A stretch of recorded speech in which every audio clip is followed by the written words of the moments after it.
Retour sur le plateau de Politique avec nos invités, Michel Lecotte, éditorialiste au Point et à Europe 1, Gérard Leclerc à Radio Classique et Jérémy Collado, journaliste à Nice Matin et écrivain, auteur de « Je fais attention à tout », l'histoire du jeune et rusé François Hollande. Et puis bien sûr Jean-Marie Colombani, comme chaque jeudi avec nous. Donc on continue d'un mot sur les primaires tout de même. Dans le fond, Michel disait pendant la pub et le journal, cette primaire, qui va aller y voter? Est-ce qu'il y aura 1 million, 4 millions? Est-ce que ça aura le même succès que les primaires de la droite? En attendant, c'est aussi qui va aller voter et pourquoi. Écoutez ce petit florilège de militants recueillis il y a quelques jours. Pour nous, les militants que nous sommes, il y a un sentiment de confusion que les gens perçoivent à travers en regardant l'actualité. Si vous faites une primaire digne de ce nom, vous pouvez que mobiliser derrière. Si vous faites une primaire de bas étage, vous mobiliserez personne. Il faut qu'il y ait une clarification de la part de Manuel Valls par rapport à certaines postures qu'il a pu avoir sur ces questions-là. La primaire, ça doit être aussi l'occasion peut-être de remettre les choses à plat, de remettre de l'ordre dans la gauche, et puis devant tout le monde.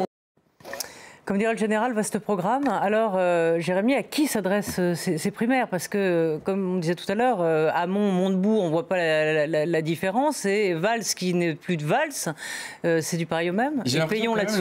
J'ai l'impression que la primaire s'installe un peu dans le processus démocratique. Je veux dire, les gens savent à quoi sert une primaire et donc ils commencent. Les inquiétudes que le Parti socialiste avait en 2011, ces inquiétudes-là n'ont plus lieu d'être. En revanche, moi, ce qui m'inquiète, je trouve, dans ce processus de la primaire, c'est qu'on est en train de retrouver une sorte de suffrage censitaire où ce sont toujours les mêmes qui vont aller voter, les gens diplômés, instruits, les riches, quoi, les riches des centres-villes. Et même si on va me dire que cet argument est un peu bidon, payer 2 euros à la primaire de droite, 2 euros, puis payer 1 euro, au final, certes, on pense que ça fait pas beaucoup, mais pour une ça rend flou le parti. Je sais pas qui va aller voter à cette primaire, et la légitimité du candidat va venir de là aussi. C'est un contre-argument, puisque à la primaire où avait figuré Ségolène Royal, alors c'était pas tout à fait la même organisation, mais en tout cas, les gens qui devaient adhérer au Parti socialiste avant de se prononcer dans les urnes pour cette primaire payaient beaucoup plus cher. Payaient 7 euros, je crois. Il y avait une espèce d'abonnement à bas prix. C'était des militants. Non, c'était des gens qui voulaient être militants. Ils n'étaient pas militants, ils n'étaient pas encartés et ils le devenaient. Ils ont d'ailleurs très rapidement été après écartés brutalement par l'appareil socialisme. Enfin, je pense que quoi qu'on fasse, le 1 euro n'est pas un obstacle fondamental. Le problème, c'est qu'est-ce qui va aller voter? D'abord, le socle. On le disait tout à l'heure, pour le socle, il y a quand même entre 20 et 25% d'électeurs socialistes. Bon, qui va se déranger à partir du moment où l'objectif est quand même c'est-à-dire celle de désigner quelqu'un digne d'être élu, est un objectif que chacun sait loin à atteindre. Ouais, moi, je ne pense pas non plus. Je pense pas non plus que ce soit le 1 euro qui soit l'obstacle. C'est plutôt une question tout simplement d'envie, quoi. Est-ce que les gens ont envie de se mobiliser, etc. Est-ce qu'ils donnent envie? Le gros risque de la primaire, c'est que ce soit moins une primaire qu'une espèce de nouvelle bataille au sein du Parti socialiste, avec d'ailleurs l'idée non pas de gagner la présidentielle sur lequel beaucoup ont fait une croix, mais déjà de préparer le Parti socialiste, d'être là pour reprendre les ruines après l'élection présidentielle. Et donc voilà, et donc d'avoir des débats qui ne soient pas très intéressants, des débats qui soient surtout des faits, comme l'a dit Macron, des chicayas et une espèce de condamnation invraisemblable du bilan du gouvernement. Et donc que tout ça ne donne pas envie d'aller voter. Je pense que c'est ça. Et pour eux, ce serait déjà un très grave échec si ça se termine avec 1 million ou moins d'1 million de votants, alors qu'ils en ont fait quand même plus de 3 la dernière fois. Jean-Marie, le critère, ce sera en effet le nombre de votants, mais il faut partir de l'idée que de toute façon, le corps électoral à des primaires est atypique par rapport au corps électoral national. Ça s'est vu aux primaires de la droite, ça se vérifiera aux primaires de la gauche, et c'est globalement des personnes plus instruites, plus motivées, plus engagées qui vont aller voter aux primaires. L'électorat dit populaire, les catégories dites populaires, en règle générale, si on regarde les scrutins précédents, se mobilisent jamais, s'intéressent à la présidentielle, j'allais dire à partir de la deuxième quinzaine de février, et regardent les choses à ce moment-là. Donc on va avoir un électorat atypique, et donc c'est tout le problème de savoir à qui les candidats à la primaire s'adressent pour caler leur discours, et c'est pour cela que je pense que Manuel Valls, pour le moment, est parti un peu dans la mauvaise direction. Et par ailleurs, le Parti socialiste, comme tu viens de le dire à l'instant, le Parti socialiste, en fait, joue sa survie sur cette histoire de primaire. Et elle va ça fait tellement longtemps qu'on dit ça, Jean-Marie. Non, mais là, cette fois, c'est vrai. Cette fois, c'est vrai, c'est la bonne, alors. Et ce qui s'est passé aussi aux primaires de la droite, c'est ce qu'on ne savait pas ou on ne pensait pas, parce que d'ordinaire, on disait... Les débats télévisés, ça ne sert pas à grand-chose, ça sert simplement à ce que les gens se confortent dans l'opinion qu'ils ont déjà. La nouveauté des primaires de la droite qui vient d'avoir lieu, c'est que les débats ont été décisifs, d'où François Fillon. Et là, je pense aussi, les 3 débats qui vont avoir lieu vont être aussi décisifs. Peut-être l'un d'entre eux se révélera-t-il, peut-être l'un d'entre eux favori. Alors ça frémit pour Hamon, là, Benoît Hamon. Oui, ça frémit pour Benoît Hamon. Peut-être que ça, on le verra. Et du coup, on parle un peu dans le vide parce que ces débats n'ayant pas eu lieu. Mais nous essayons de nous auto-éclairer. Je pense que ce sera l'arbitre, au fond. Les débats vont être le premier arbitre. Mais tout dépend du fond de ce qui va se dire dans ces débats à la primaire. Moi, je trouve que les débats à la primaire de droite, on a assisté à des débats d'experts comptables avec des gens, des super techniciens qui nous expliquaient combien, 110 milliards, combien de fonctionnaires, etc. Il n'y a eu aucun souffle, je trouve, dans ces débats de la primaire. Qu'est-ce qu'il y aura dans les débats de la primaire de gauche? En quoi tous ces gens ne sont pas d'accord? Ils ont tous été ministres. Il est à craindre qu'il y ait trop de souffle, au contraire. Non, mais ils ont tous été ministres. En quoi ne sont-ils pas d'accord? Ils sont pas sur l'Europe, sur l'immigration, ils ont quitté. En quoi sont-ils désaccords? Moi, je crains le contraire. Pardon, mais je crains le contraire. Sur des broutilles et sur des blessures narcissiques ou sur des ambitions personnelles. Mais franchement, pour aller chercher les désaccords idéologiques, peut-être avec la base de la base des frondeurs, qui, eux, sont beaucoup plus proches de Jean-Luc Mélenchon, autre problème de taille pour le Parti socialiste, plus proche de Jean-Luc Mélenchon que de la doctrine. C'est tout le problème. C'est entre Macron et Mélenchon en dehors de la primaire. Oui, c'est ça. Dans cette primaire, il y a quand même Montebourg qui représente un courant, mais qui est très proche de Mélenchon, donc qui risque effectivement d'être beaucoup moins fort au Parti socialiste qu'il aurait dû l'être s'il n'y avait pas Mélenchon. Alors, vous dites qu'il n'y a pas de différence de doctrine. Moi, le revenu universel, par exemple, je ne suis pas sûre que le revenu universel de Benoît Hamon, ça plaise à Manuel Valls qui a exercé le pouvoir et qui sait à quel point c'est difficile. Mais ce qui est plus difficile, c'est que les antipathies ne sont pas des antipathies programmatiques. Elles sont plus encore des antipathies personnelles.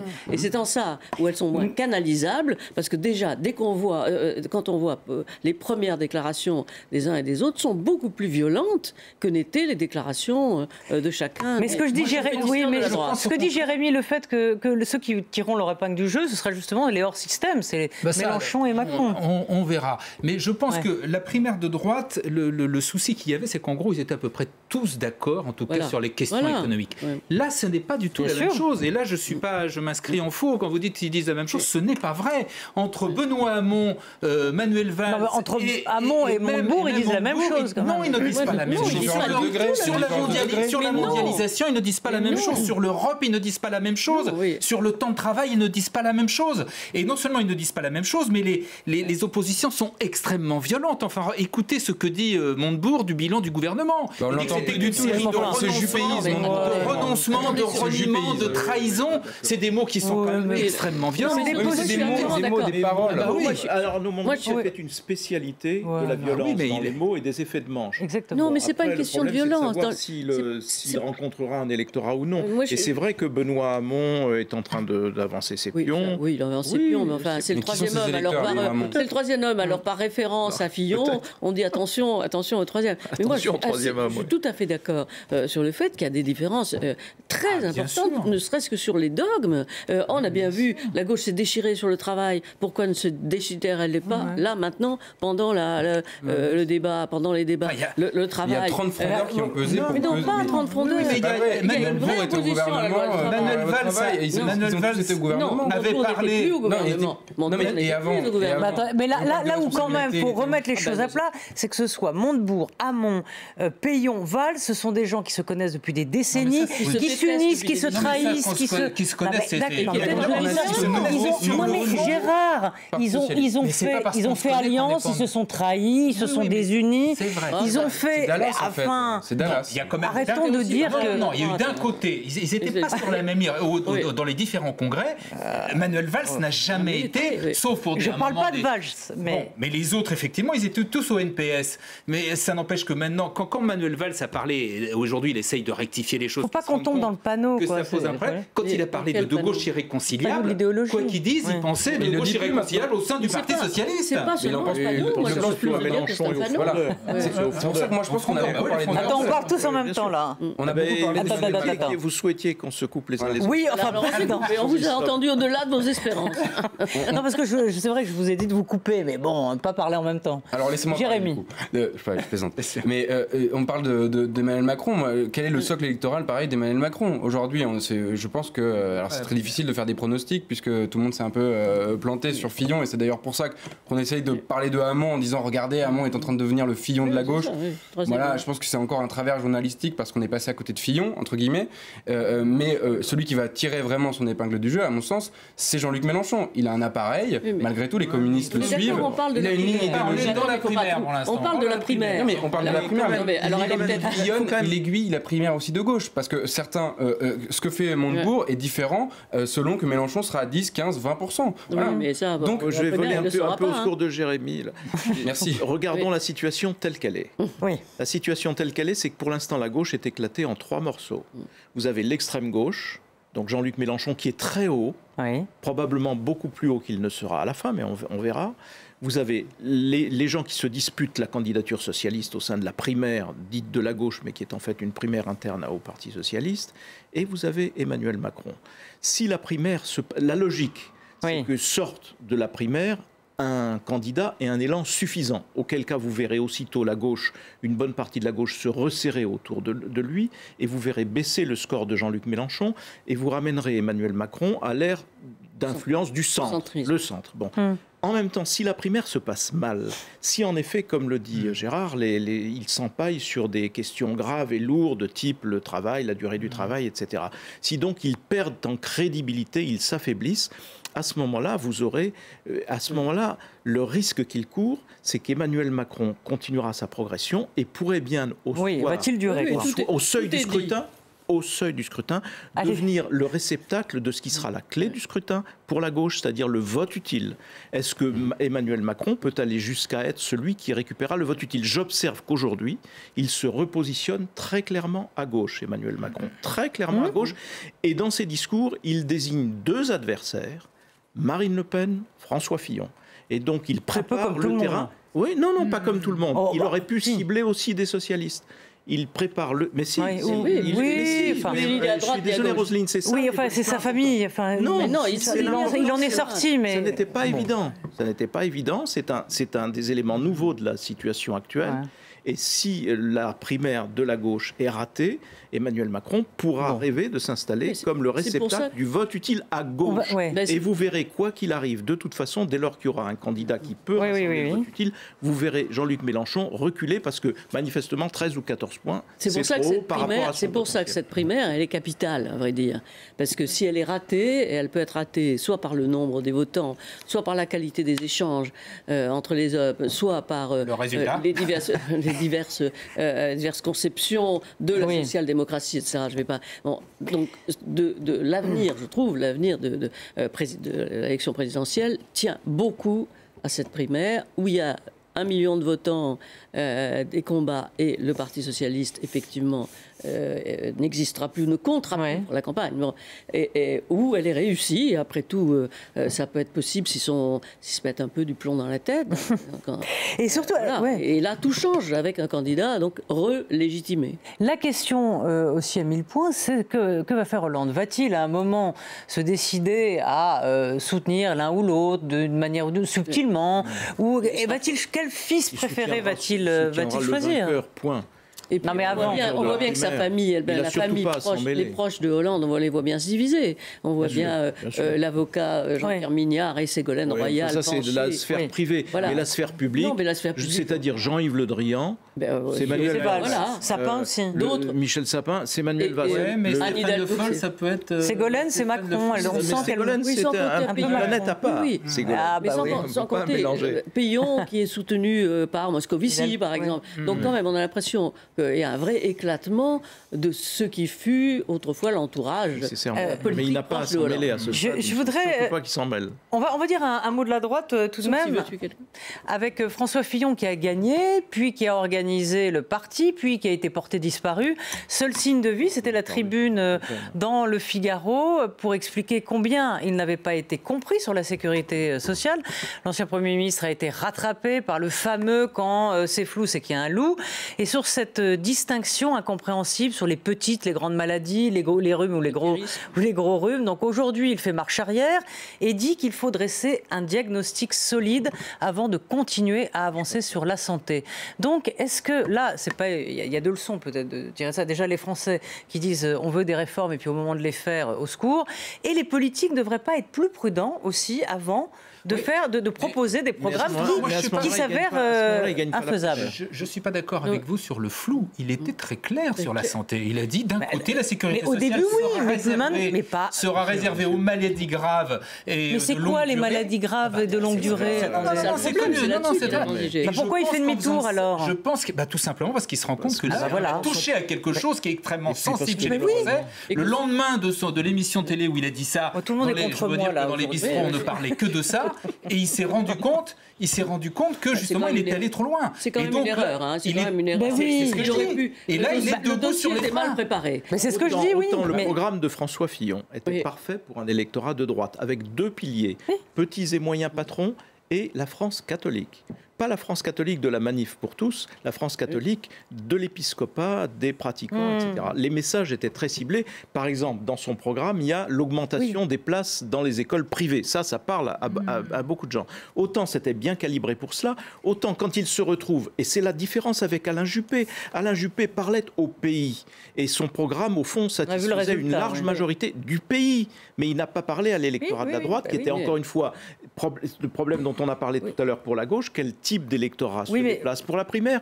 Donc François Fillon, maintenant qu'il doit parler au pays, on va s'apercevoir que son programme est assez largement invendable au pays. Justement, et c'était ma question. Et parce que moi, ce qui me frappe dans ce programme, c'est que, et Michel ne me démentira pas, ou elle me contredira, ou elle me complétera, si on reprend tous les candidats de la droite précédents, que ce soit Giscard, la modernité, que ce soit Jacques Chirac, contre la fracture sociale, que ce soit Nicolas Sarkozy, le travail, travailler plus pour gagner plus, tous avaient un élément de message positif. Chez François Fillon, il n'y en a aucun. Il n'y a que moins de sécu, moins de fonctionnaires, moins de dépenses, moins de ceci, moins de cela. Eh bien ça, c'est un risque majeur qu'il prend maintenant devant l'opinion, d'où son recul sur la sécurité sociale, parce qu'il voit bien que, et les élus de droite sont les premiers à le lui dire, ça ne passe pas. Donc il va être obligé de corriger. Et il va être obligé de s'amender. Jusqu'où ira-t-il? C'est la solution. Attendez, est-ce que ça ne doit pas nous servir de leçon, Michel, Jérémy, à nous, aux hommes politiques? Non, nous, c'est autre chose.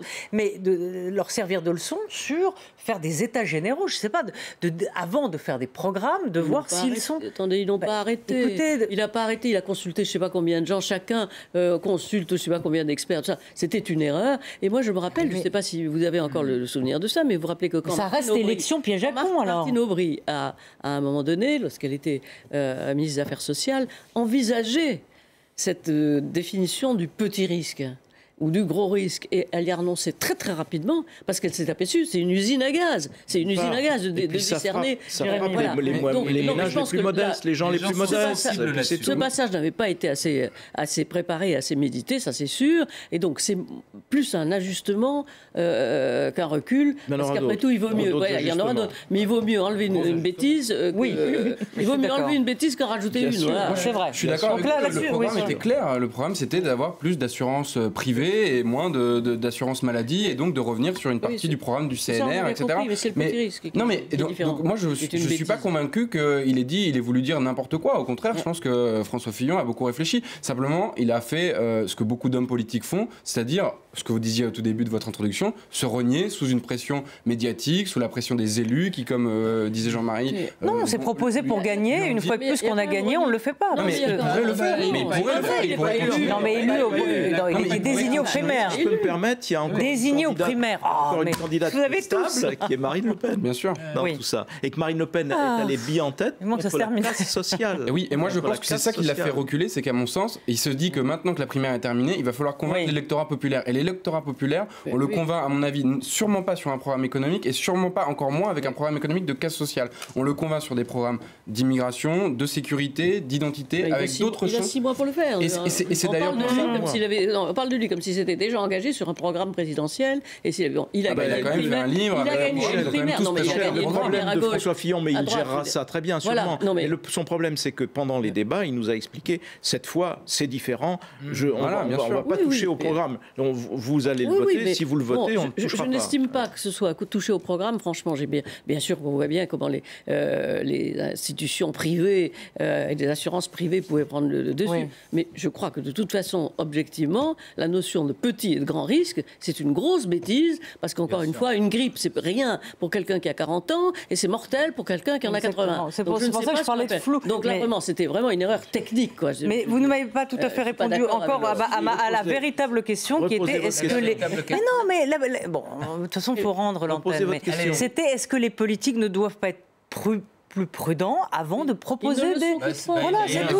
Il y en a un qui a été prudent. François Hollande, il a été prudent. Alors, quasiment rien dit en 2011. C'est comme ça qu'il a été élu. Sur ce cas précis, la preuve qu'il l'est, puisqu'il accepte, avant l'élection, de revenir, parce qu'il se rend compte que c'est invendable. Ce que disait Michel, il vaut mieux qu'il s'en rende compte maintenant. Effectivement, je pense que vous allez voir, je pense qu'il corrigera un jour l'histoire des 39 heures pour tout le monde. Et Gérard Larcher, sans Gérard Larcher, s'y occupe. Payer 35. La maladresse, c'est d'avoir cité les 48 heures. 48 heures par semaine. Et Gérard Larcher, qui est spécialiste en dessous. Du rabibauchage. Alors, bon, on va terminer cette émission. J'ai encore un peu de temps, mais je fais attention à tout l'histoire donc du jeune et rusé François Hollande, de Jérémy Collado. Donc vous êtes un jeune, brillant journaliste. Vous travaillez à Slate et à Nice ce matin. Vous avez écrit ce petit bouquin sur la jeunesse de François Hollande. Et à la fin, il y a quelque chose qui m'a fait beaucoup rire. Bon, non seulement vous remerciez Colombani, Jean-Marie Colombani. Bon, ça, c'est pas drôle, mais vous dites à François Hollande, ensuite, vous le remerciez, qui a failli jouer le jeu, mais a finalement fait de moi le seul journaliste à qui il n'aura pas parlé pendant ce quinquennat. J'en suis à la fois déçu et très honoré. Cela donne, je l'espère, un ton particulier à ce livre, qui n'est ni un ouvrage d'entretien, ni une suite de confessions.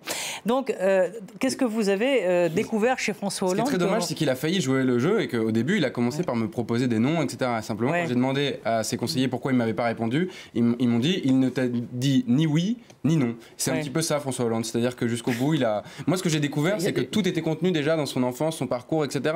À HEC, il a déjà des convictions sociales libérales. Il milite à l'UNEF Renouveau à Sciences Po parce qu'il aime l'ordre, que c'est l'UNEF Renouveau est l'ENA, il fait un syndicat. À l'ENA, il fait un syndicat apolitique, mais de gauche. Il noue des relations avec les journalistes dans les années 80 très fortes et qui, du coup, à mon sens, ont créé une forme de malentendu et de paresse journalistique. On l'a vu comme un espèce de manœuvrier en le sous-estimant et après en le surestimant.